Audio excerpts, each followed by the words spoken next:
Very many people are asking, how do you get to determine that you have to use such and such a number of bars for such and such a column? As you see, this beam is 450 in depth.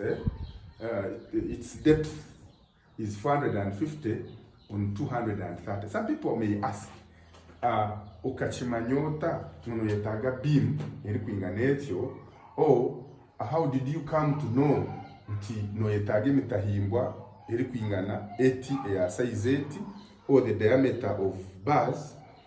How did you come to that? So now, that's why I'm telling you that for such structures, you need the guidance of a structural engineer. Never attempt to do anything structural without the guidance of a structural engineer. Now, when we are designing these structures, we have codes we use. There is the Euro code, what we call the Euro code, or the BS 8110, which is our guiding tool as structural engineers or as engineers when we are designing structures. As you can see, a case in point, when we look at these two beams, this column, rather these two columns and this column, and you see this column is continuous to the other side of the rooms. So we have to calculate and know what load are we designing against, which we refer to as the ultimate load. So you calculate the loads we have up, and then we subject them to such a beam, and we perform tests and see, can this beam pass? Is it safe against deflection? Is it safe against cracking? All those. So having done that, so we have to know what load do we have, and we subject such a load into load per meter squared.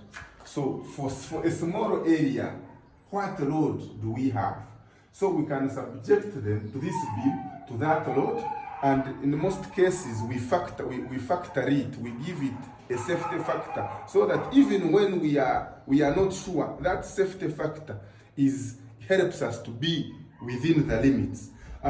Because now when you look at this, the own weight of concrete itself, we know that you should be able to know that the own weight of concrete is around 2.4 kilonewtons per meter squared.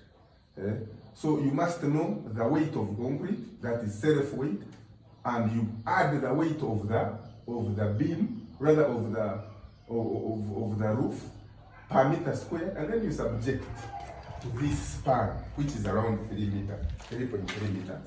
So after subjecting to this span and performing your calculations, you will come up with the number of bars you need for both the tension zone and the compression zone, and you come up with your beam. That's how we come up with the beam. And we are confident that will help us to design the beam at the real cost, at an optimum cost.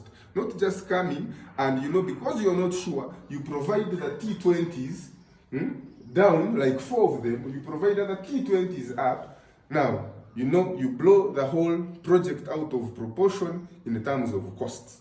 Now you find the beam that was, for example, supposed to cost, like, for example, 50,000 per meter, it is costing around 200,000 per meter, which is wrong. That's why you need a structural engineer to guide you, or to have the knowledge of what you are doing.